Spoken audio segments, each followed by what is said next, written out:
exempt, no need to pay tax on it. Yeah, and then what is the subsequent sale? The first sale is a CST sale and it has suffered the tax. Thereafter, any other CST sale we are giving exemption. Okay, otherwise it will result in double taxation, but some conditions like submission of forms are required. From the vendor you should obtain E1 and from the buyer you should obtain C form, only then you can claim exemption. Yeah, then what did we learn? After subsequent sale. 6A, interstate transfer is not a sale. However, if there is a pre-existing contract before the dispatch of goods, then it would attract CST.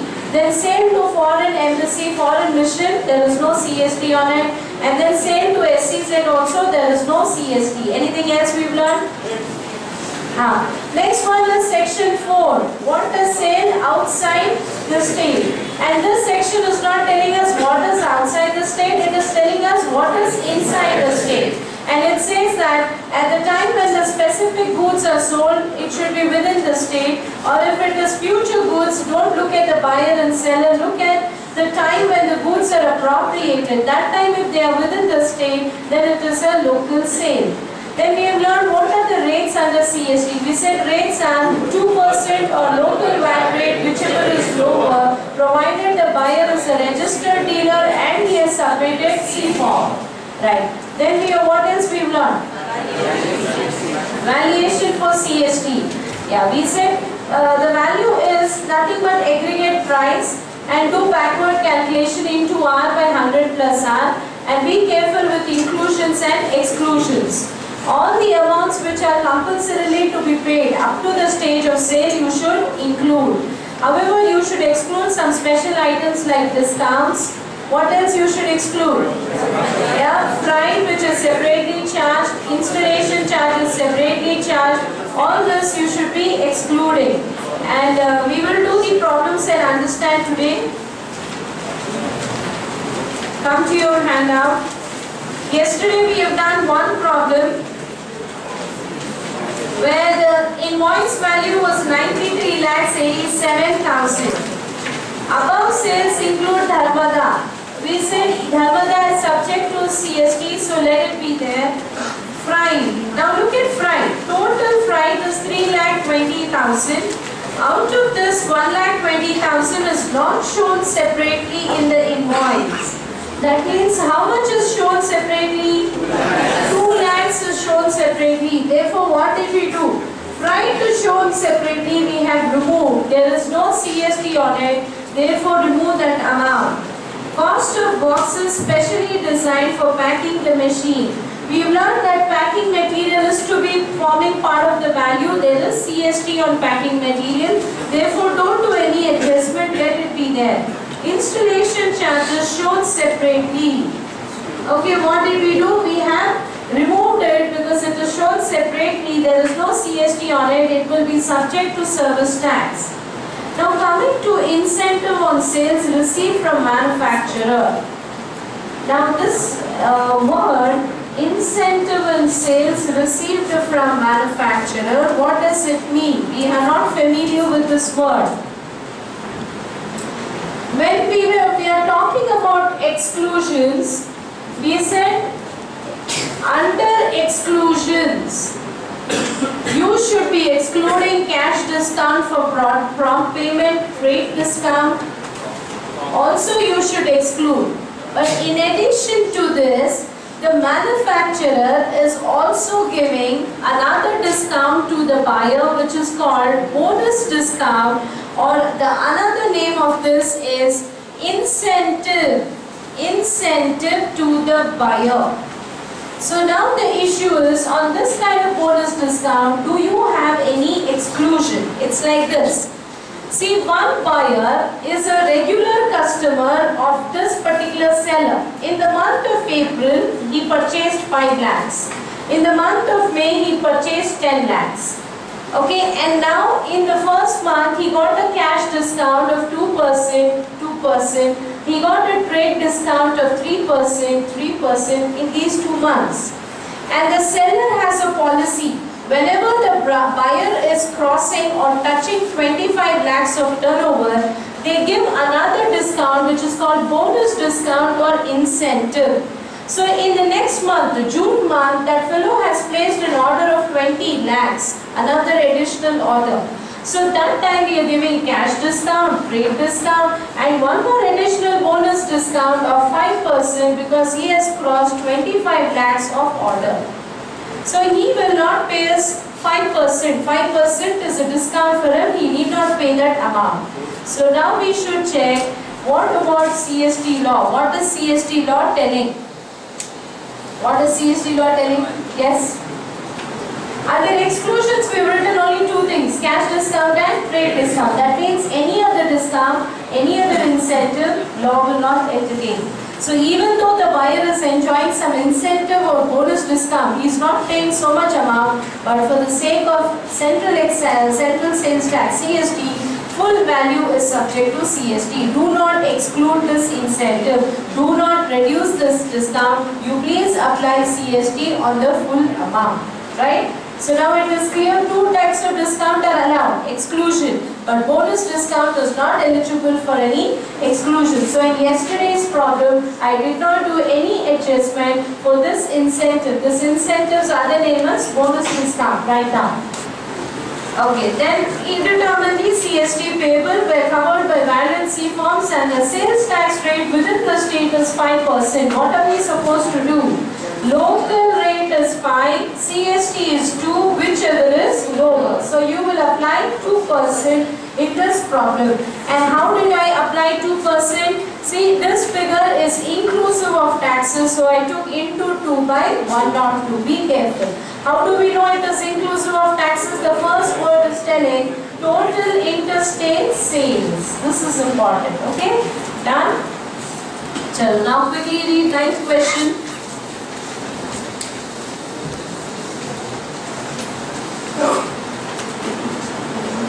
This is the part.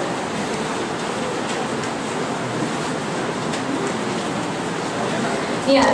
Syllabus India Private Limited, total interstate sales at 4% CST is so much. CST is not shown separately. In this regard, following additional information is available. Goods sold to Mr. A for 1,50,000 on 16th July were returned by him on 12th December. Yeah, you have to check, is it within 6 months? Answer is yes. Sure, it is within 6 months, yeah.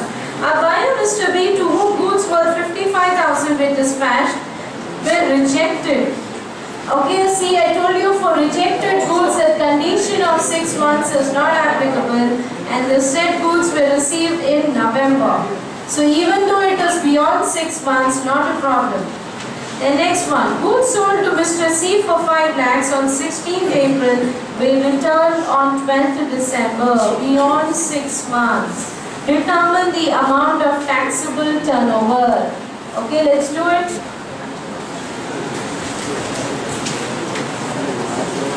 Ninth question. Total sales 1 crore 50 lakhs, right side. Total sales, right side you put 1 crore 50 lakhs. Less goods returned within 6 months. Less goods returned within 6 months. So you subtract 1,50,000, in brackets you put 1,50,000. One more. Less goods returned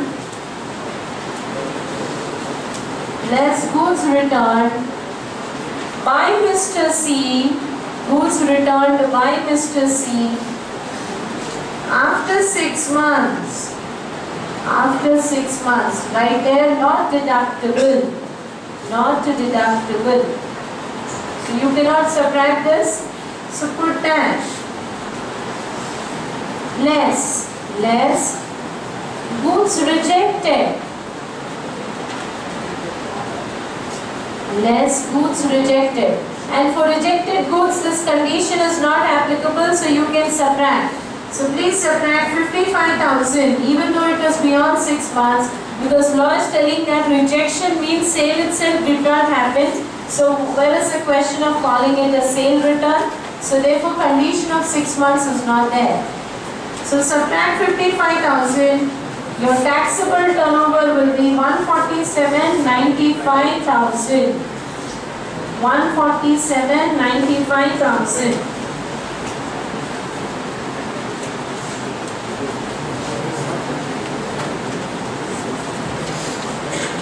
Okay, the first line of the problem says, Syllabus India Private Limited total interstate sales at 4% CST.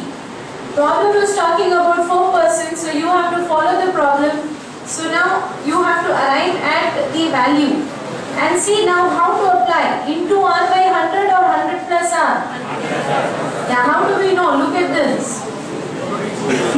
CST is not shown separately. That means this figure is inclusive of CST.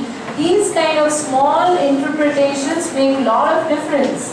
If you end up interpreting wrong, you will do the problem wrong. So be careful. So write the answer. CST payable is equal to put the figure 147,95,000 into 4 by 104. Into 4 by 104. Yeah, 569,038. 569,038. Done? Okay, look at 10th question now. Mr. Y of Mumbai purchased declared goods we haven't done. We'll come back to this little later, put it on hold. Read the 11th question. There's no 11th question? Okay, what happened? Why they removed 11th question for you? Okay, 1 second.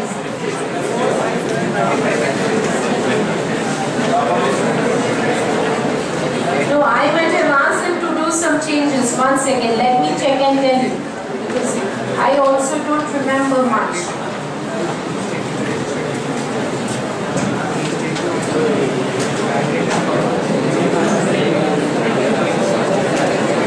Yes, these kind of questions will repeat. That's why I asked him to remove.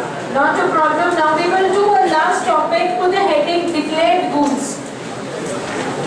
All of you write down declared goods. There is one small topic. Yesterday you were tired, so I thought too much of theory is not good. So we'll do now 5 to 10 minutes in intake. Okay, so now under CST law, the government has identified some goods and they are calling it as declared goods. That means these goods are of special importance. They are goods which you and I consume on a daily basis. So they want us to enjoy less tax burden, because we know that indirect taxes are regressive in nature. The burden of tax on goods is more on poor and middle class when compared to rich. So the day-to-day, everyday items, commodities that we consume, if they put too many taxes at too high rates, it will become a problem for us. So therefore, to make it cheap, cost of living cheaper, they have come up with this declared goods concept. Let us see what it is. Write down. It means goods of social importance. It means goods of social importance. It means goods of social importance. Like, write down, cereals, cereal, not TV serial, yeah? Papu. Okay, Papu's right? Okay, Papu you write, then you write coal, cotton. Some examples we are writing: coal, cotton, crude oil, crude oil.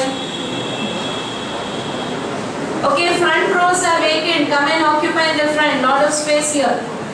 Crude oil, iron and steel, LPG gas. Come in the front. Okay, friends are there. Huh? LPG gas. Okay, so our gas at home, that is cheaper, because of this. Don't say cheaper, huh? Okay, then next one, pulses sugar. Pulses sugar. Okay, some of the declared goods we have written to get an idea. Now write down restrictions imposed. Restrictions imposed on declared goods.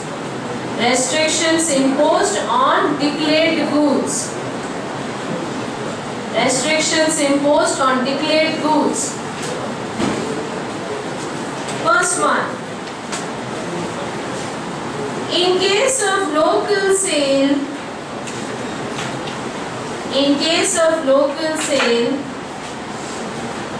tax shall not exceed 5%.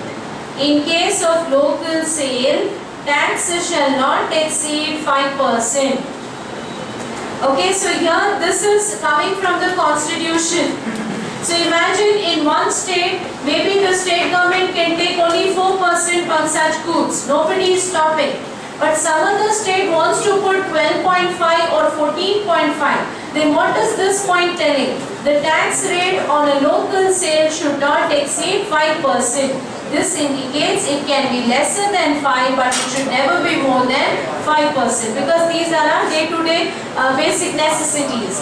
Next point. If tax is levied on sale of declared goods,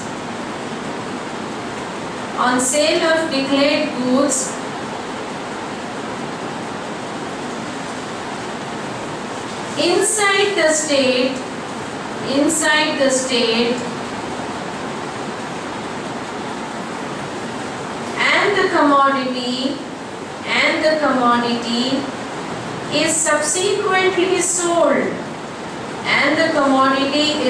subsequently sold, in interstate trade,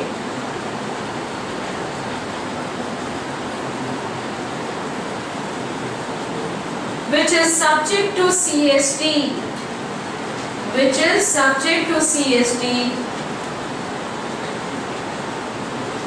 then the local tax paid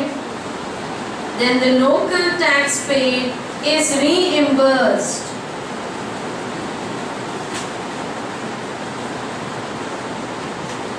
Write in brackets, the goods should be in same form. Goods should be in same form. It should not change the form, it should be in the same form. Okay, now try to understand what happened here. One condition we are writing, at any point of time, if declared goods are sold, the local tax should not be more than 5. It can be less than 5, but it should not be more than 5. Now we are adding to it, there is A limited and there is X limited. This is in AP and this is in AP. There is sale of sugar. X limited had purchased sugar and they have paid VAT on this, VAT on purchase. What did X limited do with this sugar? They have sold it to Tamil Nadu. They have gone for a CST sale in the same form. So for them, output tax is CST, whereas input tax is VAT. We have learnt in VAT that once you do local purchases, you have paid VAT in AP, thereafter you can either do a local sale or you can do a CST sale. In both the cases, ITC is available, right? If you remember, this was the equation. Output tax can be CST or output tax can be VAT, because once you are in AP, these taxes are going to AP government, and input tax is VAT, which is already gone to AP government. So if this is the case, because government does the same, they are allowing you to claim ITC. ITC is available in all the cases above. So if for a regular product, ITC benefit is there. But in this case, what we are saying? If it is a declared good, what did we write? The second sale is a CST sale. Output tax is 2%. But the first purchase is a local purchase, input tax is, let's say, 4%. Then actually it is eligible for ITC. What are the general rules of VAT telling? If some leftover ITC is there, carry forward to the subsequent year, subsequent month. Do not come to us for refund immediately. Try to keep on adjusting till the end of second year. Even that time, if you are unable to adjust, then come to us for refund. But what is declared goods telling? Declared goods is giving a relief to the seller and saying, we know that output tax is only 2%, input tax was 4%. Without any doubt, ITC in your pocket is always on a higher side. So simply asking you to carry forward will not make sense. So what we are saying, you please come to us for a refund. So see, now you will remember like this. In general, instead of sugar, I make it some other product, a non-declared good. If it is a non-declared good, in this situation, you pay input tax and you claim ITC for it. Just because it's a declared good and output tax rate is small and input tax rate is more, what is the law telling? Don't wait till the end of second year, come to us for a refund immediately. Whatever extra ITC you have paid, we will give a refund to you now itself. So this is a relief because of declared goods. Now quickly do the last question.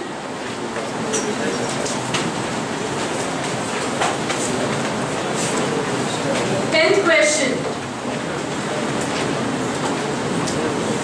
Mr. Y of Mumbai purchased declared goods of special importance from Nagpur, okay, by paying sales tax at 5%. Subsequently, the commodity is sold to a dealer at Chennai.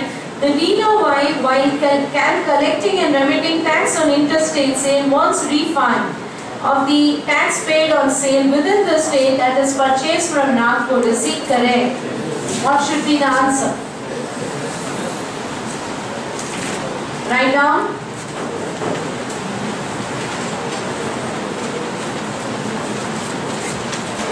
Declared goods answer to point number 10.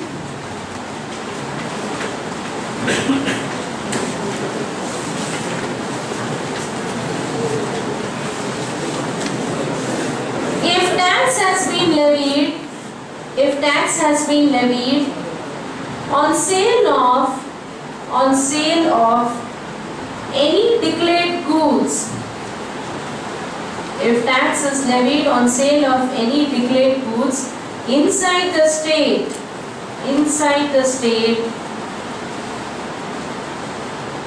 and the same goods are subsequently sold, in interstate trade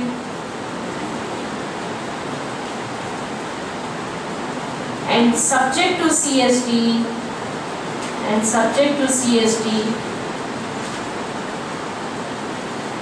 Mr. Y can claim refund. Mr. Y can claim refund of local tax. Mr. Y can claim refund of local tax. Okay? So now see, quickly come to your handout. Once you just have a glance. We are talking about page number 1, levy and collection of CST. Yesterday we have learned. Whole of India, government is the god, the central government has the power, but collection is with state. Charge of CST, we have written section 6 subsection 1 on all goods other than electricity. Then goods definition, we said refer VAT. Sale definition, be careful about deemed sales, refer VAT. Then exceptions to levy of CST. All this one theory question can come. What is a penultimate sale? What is a subsequent sale? You have to remember that. And they may ask you some practical questions. Identify whether it is 3A or 3B. Sale in the course of import, sale in the course of export. Then rates we have seen, turnover, what to include, what to exclude. That's it. Goods of special importance. Okay, many students are asking me, are we supposed to refer any book? book, as of now, for indirect taxes, ICAI book is more than enough for you. That too, ICAI has come up with 2 books. The big one, the part 2 I'm not talking about. I was not having the hard copy, so I took soft copy printout. What was that? 80 rupees book is available, see? Practice manual it is called. So all the material that we discussed in the class is an extract of that practice manual. Okay, so this one I am talking about. Part 2 indirect taxes revised syllabus. Okay, so this book is relevant for you. Again the mic started dropping. Okay, the regular book of volume 2 is not good again. One more big book is there. Okay, for indirect taxes itself, ICAI volume 2 part 2, I don't know what it is called. It is good for people who have lot of time. Now that you have just 2 months in your hand, 7 papers, then this is enough for you, more than enough, yeah. This one, to understand the syllabus, it is good. ICAI book to understand the syllabus. But problem with this book is, as I was telling you, like for example, CENMAT credit rules, some 40 pages they have given. Okay, so like that, reading 40 pages for CENMAT credit doesn't make sense. So you use some judgment for understanding a particular concept or example, refer this book. For by-hearting the provisions and answering the exam questions, refer this book. As of now, you do not need any other author's book. All the authors, what they have done, there was lot of pressure on them. When the syllabus got revised, immediately all the good authors like Manoharan, you know what Manoharan sir did? Okay, one author by name Hari. Okay, he is interested in writing a book on indirect taxes. So he requested Manoharan sir, you say okay to it, co-authors, I will write everything, you put your name. And like that they have come up with one book, Manoharan sir in collaboration with Hari, or Hari in collaboration with Manoharan sir. Huge book, not good from students' point of view. Like that most of the authors, you know what they did, only to make the best use of the market, they have come up with some books. Right now they are very burdensome, huge in size, not good, 2 months you can't study. Okay, don't get into all that. This is enough for you. I never suggest ICAI books for direct taxes, but for indirect taxes I always suggest, don't read direct tax from ICAI, okay? So now coming back, CENMAT credit rules, to the heading.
Now, not all of them. What is important for you, that we will read. Again, this was a CA final syllabus, but they have dumped it for you. Why did they do that? The problem again is when you're doing articleship, your clients will claim CENMAT credit. So if you do not have the knowledge of CENMAT credit, how will you guide them? How will you do the audit for them? Therefore, you need to know about CENMAT credit. Okay, so let's see now what best we can learn. Before I actually get into the theory of CENMAT credit, I want you to recollect, our old Tapasya students, kindly recollect, who can claim CENMAT credit? Manufacturer can claim, as well as service provider can claim. Service provider. Okay, how will the manufacturer claim? What is the duty for him? Output tax is excise duty which is payable to central government. Okay, concentrate here. So let's say there's a manufacturer of this marker. Once the marker is ready, he has to pay excise duty to central government. But in order to make this marker, what did he do? He has purchased input tax. He has purchased some raw materials on which he has paid excise duty to central government. So maybe see, he is only making the marker, but ink he is not making. So ink he has bought from somewhere else, and when he bought ink, that is the raw material for him. On that ink, he has already paid some excise duty to the central government. He has paid VAT also, but VAT has gone to state government, and VAT will be eligible for IPC with respect to VAT liability. Here we are talking about central government liabilities. In addition to this raw material, this fellow will also pay input tax, which is service tax, which has gone to central government. See, when you are setting up a factory, what kind of services you consume? You need security guard. Sometimes the machine is not working. You have to hire an engineer. You have to go for annual maintenance of your machines. So different service providers are rendering different services to you. So when you consume such services, you pay service tax on it. So both the taxes are eligible for SENVAT credit. SENVAT credit means adjustment. So I give you an example. I purchased a raw material for 200. I have already paid excise duty 20 on it. I did value addition for 80 and I sold. So what am I supposed to do? How to do computation? I will take raw material 200, I will take value addition 80, my final price is 280. Excise duty which I paid is not forming part of cost sheet. Why it is not forming part? It is eligible for set off. It is a tax which is paid, but it will be adjusted. So my output tax, assume 10% is 28. From this output tax, what will I tell to the government? I have already paid input tax of 20. I will now pay 8 only. So this is your concept of adjusting. Okay, keeping in mind that you know this basics. Output tax minus input tax. I will go ahead with the procedures. What are the procedures for claiming credit and all that? So here I am subtracting from 2820 and paying only 8 to the government. But from my consumer, how much will I recover? 28. But out of this 28, already I have given to the government 20. I will keep the 20 with me. Balance 8 I will give to the government. Okay. So this is your adjustment. If you are a service provider, let's say chartered accountant, then what is the output tax? Output tax is service tax payable to central government. But in order to render these services, what all do you consume? Input tax is service tax to central government. Input tax is excise duty, central government. Okay, what is this? Let us understand. See, the law is very kind. They are allowing you to adjust to both the types of taxes, whether it is excise or service tax. They are not saying, no, only with service tax we will adjust service tax. That's not the approach. Because central government has collected, they are giving you the benefit. But now take the example of an engineer. Okay, his job is to do annual maintenance of machines. He has got an office. For him, output tax is service tax. From the company, they collect service tax. But in order to render that services, they are paying input tax, which is service tax. What do you mean by that? The office is located in a rented premises. You have to pay service tax on rent. In the office, you have internet connection. You have paying service tax on internet, on telephone. At the office gate, you have a security guard. You are paying service tax on his services. All the input tax, which is service tax, is eligible. In addition to that, in order to render the service, if you have consumed some good, see, I am using the language consumed some good. I am not saying you sold some good. So what do you mean by consumed some good? The engineer who is doing doing the maintenance of the machine, every time he has to use some oil, some small spare parts, etc. He is coming for servicing, but whatever is worn and torn, he will remove it, put a new small screw, he will put some greasing, oiling and all that. What is that? It's a good. He has purchased it, and when he bought, he has paid some excise duty on it. All that input tax is eligible for credit. Credit means adjust the input tax with your output tax. Okay, so if we know this, now we can go ahead. SENVAT credit is available for manufacturer as well as service provider. And SENVAT credit means adjusting the input tax against your output tax. If you do not do this adjustment, it will result in double taxation. Okay, so to avoid cascading effect, we want this. So now when you go further into SENVAT credit rules, what are you supposed to do? First rule is rule 2, which is talking about definitions. Okay, under rule 2, definitions, you will be referring your ICI material for definition of what do you mean by inputs, what do you mean by input goods, and then what do you mean by input services, and what do you mean by capital goods. You have to go and read the definition of these three things. Briefly I will discuss in the class, but we will not write it down.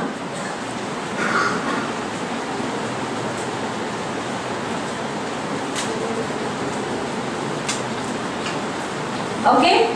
So now see, let me tell you, what do you mean by inputs? Inputs are those materials which are forming part of your finished good, like raw material, packing material.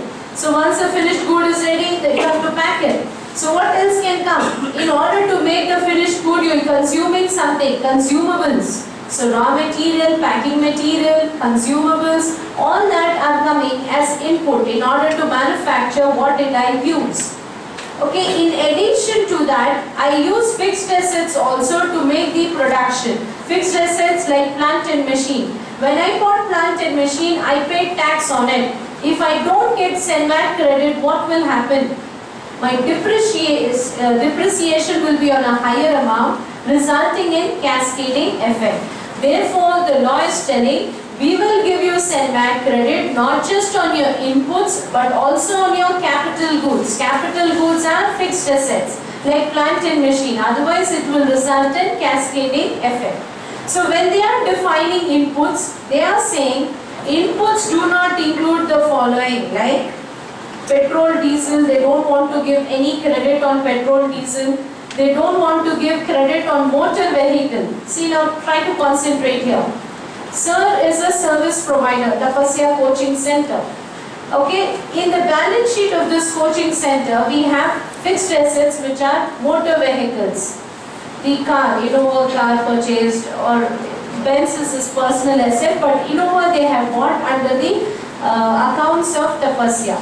Now this Innova car, we have to depreciate it, no doubt about it. But will I get SENVAT credit on excise duty paid on Innova? Law is telling no. For you on motor vehicle, there is no SENVAT credit. But if the service provider is someone else, like Gati, courier agency, packing and moving organization, or let's say some renter cab, all those Miru cabs, dot cabs and all. These people have vehicles. Can the law afford to say no credit for you? For them, the main business is what? Buy a fleet of vehicles and run them on the road, make money. So if you don't give credit for them, how is it possible? For such kind of organizations, motor vehicles are eligible. But if a cement company is buying some vehicle, no SENVAT credit for them. Or a service provider like coaching centers buying some vehicle, no SENVAT credit for them. So you have to go and see what do you mean by input, whether vehicle is allowed or not, whether pollution control equipment is allowed or not. Like see, life-saving machines will be there. If there is a fire and all, some equipment will be there, whether that is eligible. All that they are explaining in their definitions. And they are saying personal goods are not eligible.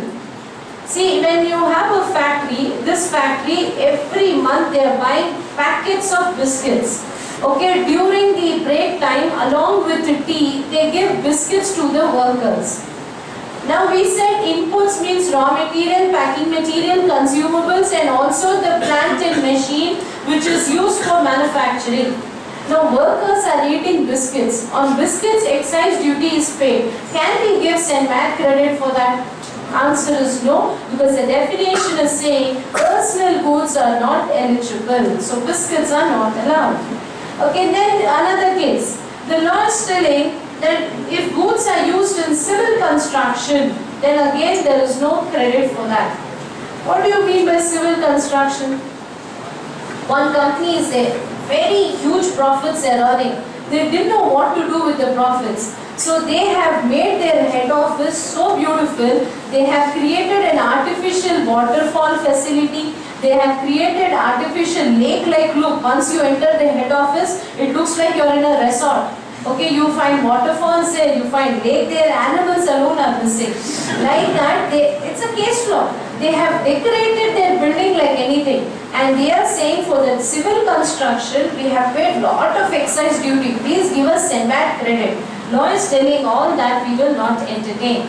Okay, at least some link should be there with your output good. See, if you are using material for constructing your factory premises, if you have used a material and paid excise duty on it, we will give you VAT credit because that building is a fixed asset. If we don't give VAT credit, depreciation will be on a higher amount. And depreciation higher amount means it will result in cascading effect. So to avoid that, we will give you benefit for factory related. But beautiful lake and all, if you do, no VAT credit. Okay, so civil construction is not eligible. Then coming to what do you mean by input services. Now look at that. They are saying if the manufacturer or the service provider is using repairs, it is allowed. Audit service is allowed. A factory has appointed a chartered accountant for doing factory audit. We are paying service tax to the CA. That service tax is allowed for credit. Audit is allowed. Credit rating. We know that when you want to raise money from the public, IPO and all, you should go for credit rating. The credit rating organizations like CRISIL and all, they charge service tax from you. Even that is allowed for credit. You get VAT credit for it. Security service, legal service, accounting service, advertisement service, market survey, all are eligible. These are some of the examples. But what is not allowed? Look at this now. This list which we are talking about is connected to, personal use. For example, fitness and health service. These days, every corporate is putting a gym and they have personal trainers. All the high cadre employees who are becoming overweight, obese because of too much of stress, personal trainers will help them. Okay, now the company is going to pay the entire expenditure on health and fitness. They are also paying service tax because fitness club will charge service tax from you. Now they want VAT credit. Okay, see, the business is something else, but in order to run the show, they must have consumed some services like health and fitness. But we are unable to link it with their business, either for the manufacturer or for the service provider. How to give VAT credit? Not allowed. Then what else is coming?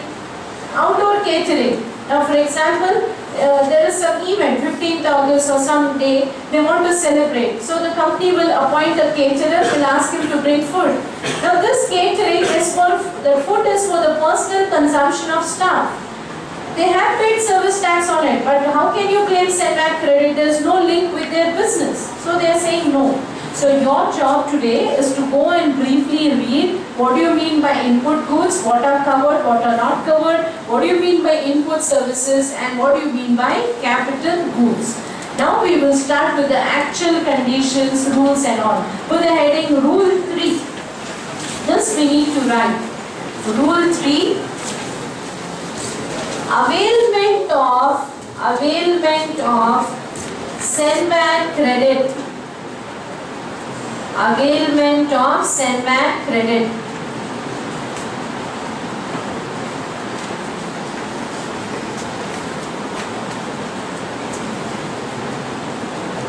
Okay, see, concentrate while you're writing. Point number 1. CC, use shortcut. SENMAT credit is available. SENMAT credit is available with respect to excise duty, comma CVD, comma service tax, comma education cess.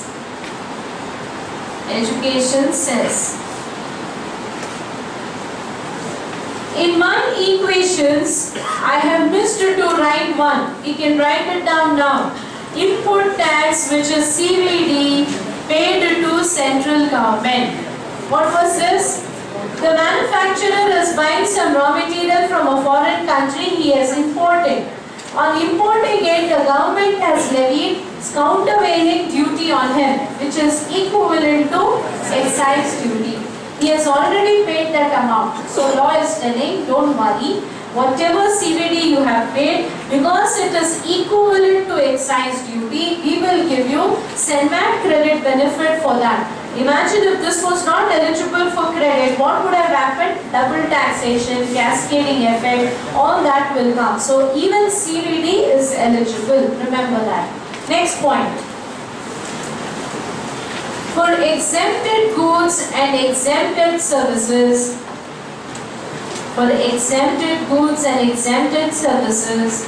there is no SENMAT credit.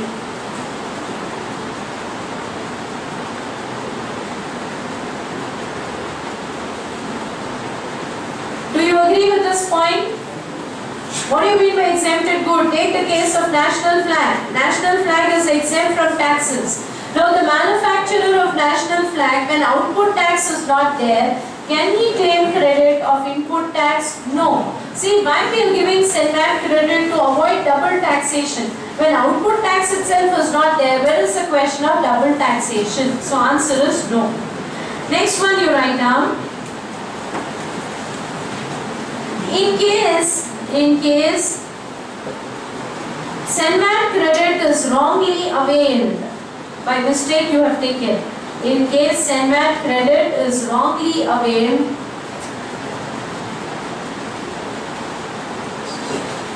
or wrongly utilized, the same has to be reversed. Immediately.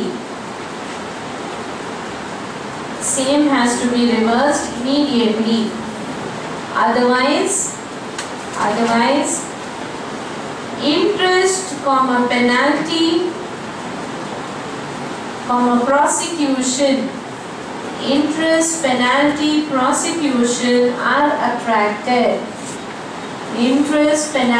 prosecution are attracted.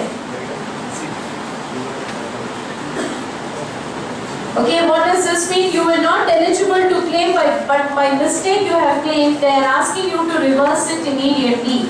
One more point you write. In case the goods are written off because of damage,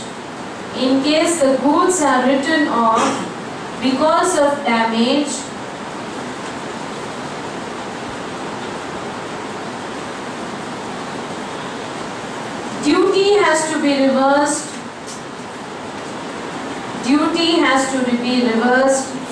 At the time of write-off in books of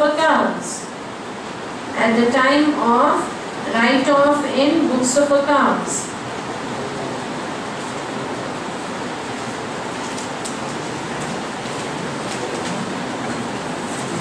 Okay, this is important. What does this mean? See, we purchased one truck of raw material, we paid excise duty on it, but fire has taken place and entire raw material got damaged. we would write it off in our P&L account as abnormal loss and buy another truck and then use it for production. So this point is telling the truck which got damaged, there is no SENMAT credit on it. If you have already claimed, please reverse it. Okay, that's what they are saying. Abnormal loss. It's not entering in the cost sheet. So how can you claim credit for it? Next point. In case any goods are purchased, from 100% EOU, in case any goods are purchased from 100% EOU, by the manufacturer, CC has to be reversed. SENMAT credit has to be reversed. Okay, see how they are penalizing. 100% EOU. Now what is this case?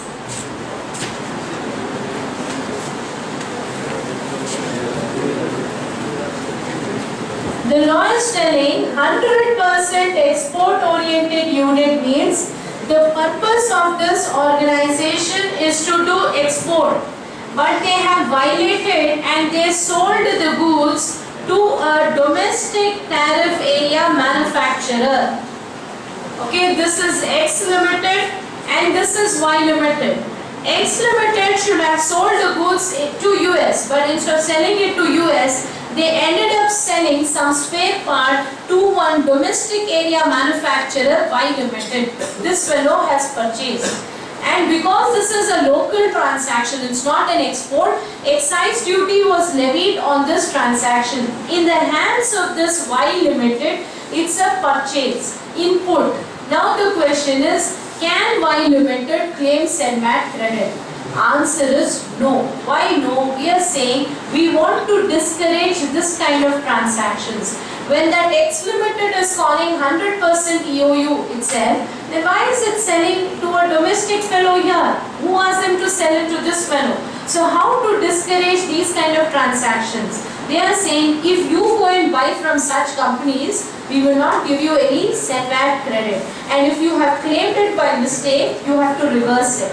When the law says like this, automatically you will be careful. You will not go to EOUs. Because see, EOUs have to export. Why you buy from them? So if you buy, no SENMAT credit. And once we say no SENMAT credit, what will happen to the amount paid by you? It will become cost for you. Whatever tax you have paid to that EOU will become cost for you. Okay. Now, last point. Order of utilization. Order of utilization of SENMAT credit. Order of utilization of SENMAT credit. Okay, so you will use it in this sequence: excise duty, CVD, and then service tax. What sequence is this? Just write down. Excise duty, next is CVD, next is service tax. Okay, when we were learning VAT, what did we learn? Input tax credit VAT is allowed to be adjusted first with VAT liability. If something is left, then with CST liability. If further something is left, carry forward. Now when we are talking about SENMAT credit, in which sequence are we supposed to use? They are saying first excise duty, then go to CVD, and then go to service tax. In this sequence you use it. Okay, remember it. This is your rule 3. Now for the next heading.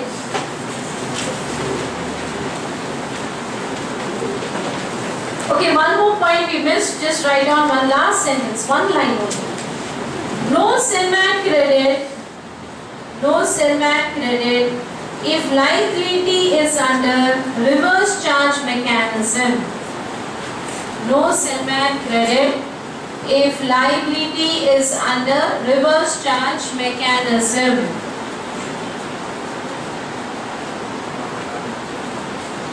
Okay, and this is your service tax syllabus, but reverse charge is not there for IPCC level, it is for CA final students. So right now put it on hold, don't discuss. Now put the heading Rule 4. Conditions for claiming SENMAT credit. Rule 4. Conditions for claiming CENMAT credit.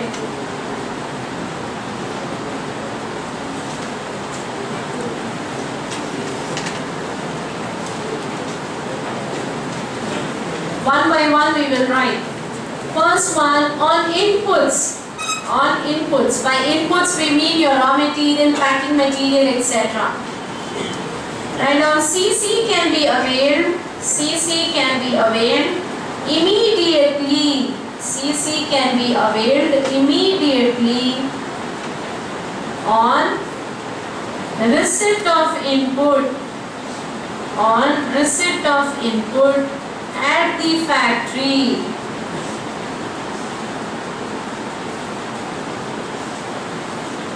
Okay, what does this mean?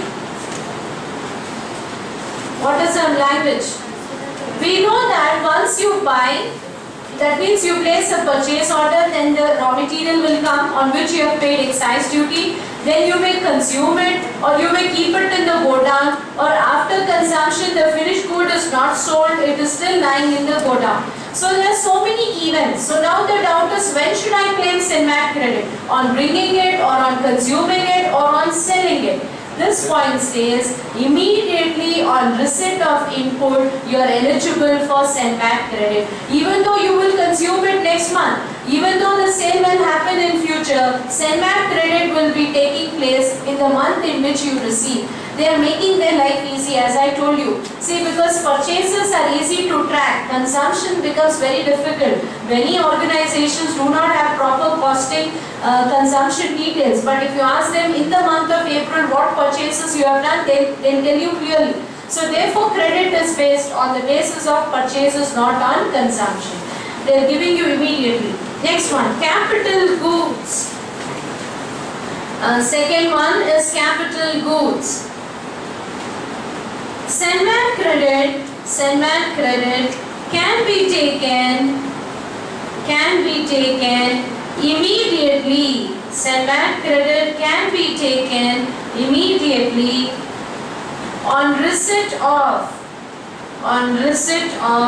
capital goods, on receipt of capital goods at the factory.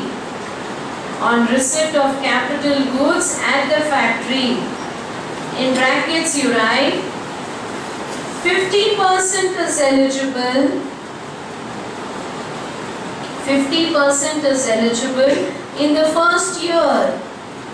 50% is eligible in the first year, and the balance in next year. And the balance in next year. Now quickly compare this with white paper of VAT. What is VAT telling? Now when you buy a fixed asset, VAT is telling we will give you ITC benefit spread over 3 years. Okay, assuming straight line depreciation 36 months. Here excise law is very kind. What they are saying, no, not 3 years, we will give you immediately within 2 years. First year in the year in which you buy 50%, next year 50%. Okay, great. Next one, input service. Input service. Right now, CENMAT credit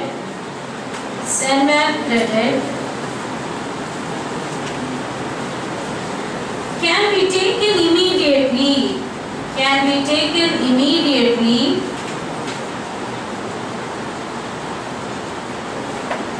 On receipt of invoice.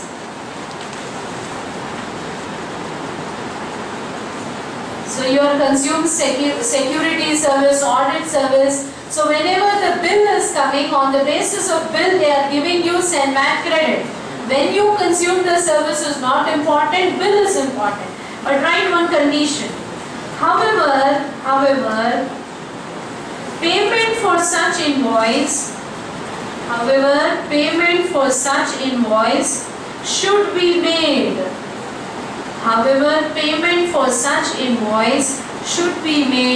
Within 3 months. Within 3 months. So what happened? We have taken security services. The bill has come in April. So in the month of April we took SENVAT credit, but we did not pay the bill within 3 months. We are paying it, let's say, somewhere in August. What to do now? On expiry of 3 months, April, May, June, in the month of July, whatever SENVAT credit was taken, it should be reversed. You should add it back, increase your liability and pay to the government. Now you will get a doubt, is the reversal permanent in nature? Remember, always the law talks about 2 types of disallowances. Like in tax we learn, permanent disallowance, temporary disallowance. Here they are talking about temporary reversal. That means if you don't pay within 3 months, on expiry of 3 months they will reverse the benefit and they will give you back whenever you pay. So if you are paying in August, again you will get SENVAT credit benefit in August. So write that point. CC shall be reversed. CC shall be reversed and it can be retaken.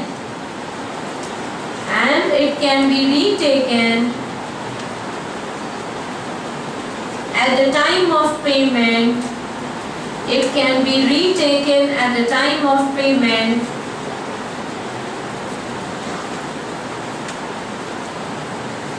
Okay, so that's what the point is. So now what did we learn? Rule 4. What is Rule 4 talking about? Conditions for availing SENVAT credit.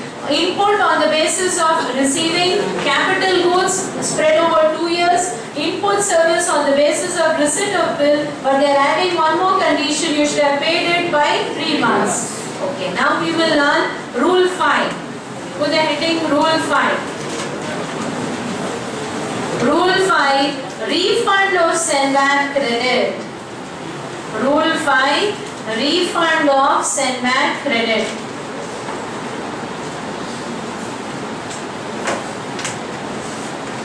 Okay, in what situations refund is coming? See, usually when we talk about output tax, there's a huge amount. Against that output tax, we are adjusting SENVAT credit. After adjusting, always we end up paying some extra amount to the government. So let's say output tax coming to us is 1.5 lakhs. Input tax will be only 50,000. You have to pay 1 lakh to the government. This will be a situation in 90% of the cases. But what cases can come for refund? Output tax is less, input tax is more. What could be that situation? Export situation, right? What happens in case of export? Output tax is nil. Okay, we have learnt in math that when it comes to export or any other indirect taxes, on export it is not there because the destination is outside India. So when output tax is nil, what about input tax? The law is very kind. For exempt goods, they are not giving the benefit of SENVAT credit, but for exporter, input tax is eligible for credit. Why we are giving them credit?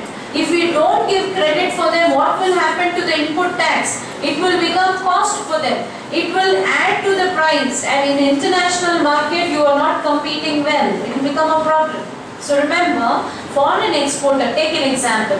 X Limited has purchased spare parts locally. They have paid lot of tax on it. They processed the spare part and they are exporting it outside India. On such export, there is no tax. But what about input tax? We should give them the credit, otherwise it will become cost for them. It will add in the final price. How to give credit? They don't have a liability. What to do? Ask them for a refund. Please come and take refund from us. Submit the export information, take refund and go. So write down. Generally, SENVAT credit shall be utilized. Generally, SENVAT credit shall be utilized against liability. Generally, SENVAT credit shall be utilized against liability. However, in case of export,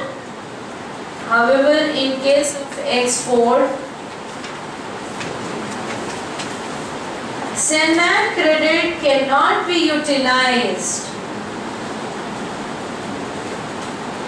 SENVAT credit cannot be utilized there is no output tax, as there is no output tax, therefore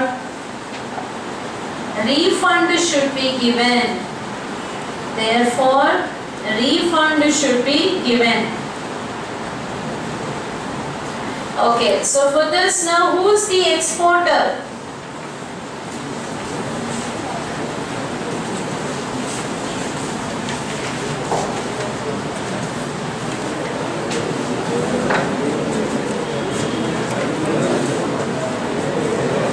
Okay, exporter is manufacturer, exporter is service provider. But we know that exporters sometimes have a combination of both the types of turnover, domestic turnover as well as foreign turnover, export turnover. So let's say this manufacturer is manufacturing 500 units of finished goods, and on this 500 units they have paid input tax, which is excise duty, in order to make this 500 units. Out of 500, 300 they have done export and 200 they have sold it locally. When we are talking about the refund, we want to give refund in this situation. For local there is no refund. For local what we will do? We will do output tax minus input tax. We will adjust and they have to pay the balance. But when it comes to this one, we have to give a refund to them. Or sometimes the law will say, instead of me giving refund to you, you can adjust this refund against this liability. That's a different thing. But right now try to understand, refund is coming for export. Let's say the organization will tell you total CENMAT credit is 5 lakh rupees that we have in our pocket on the inputs that we have purchased. Total is 5 lakhs. Entire 5 lakhs is refundable? No. Why it is not refundable? Because this entire 500 finished goods are not exported. They have local sales also. So proportionately we should take. How to take it proportionately? You will say this one. CENMAT credit for total turnover. How much refund for export turnover? This will be the formula. 5 lakhs you have paid as CENMAT credit on inputs. This is for the entire turnover. How much out of this should be for export turnover? So proportionately you are supposed to take. So write that formula. Refund is equal to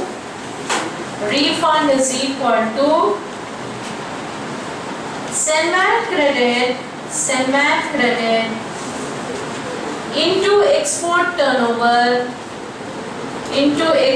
turnover divided by total turnover.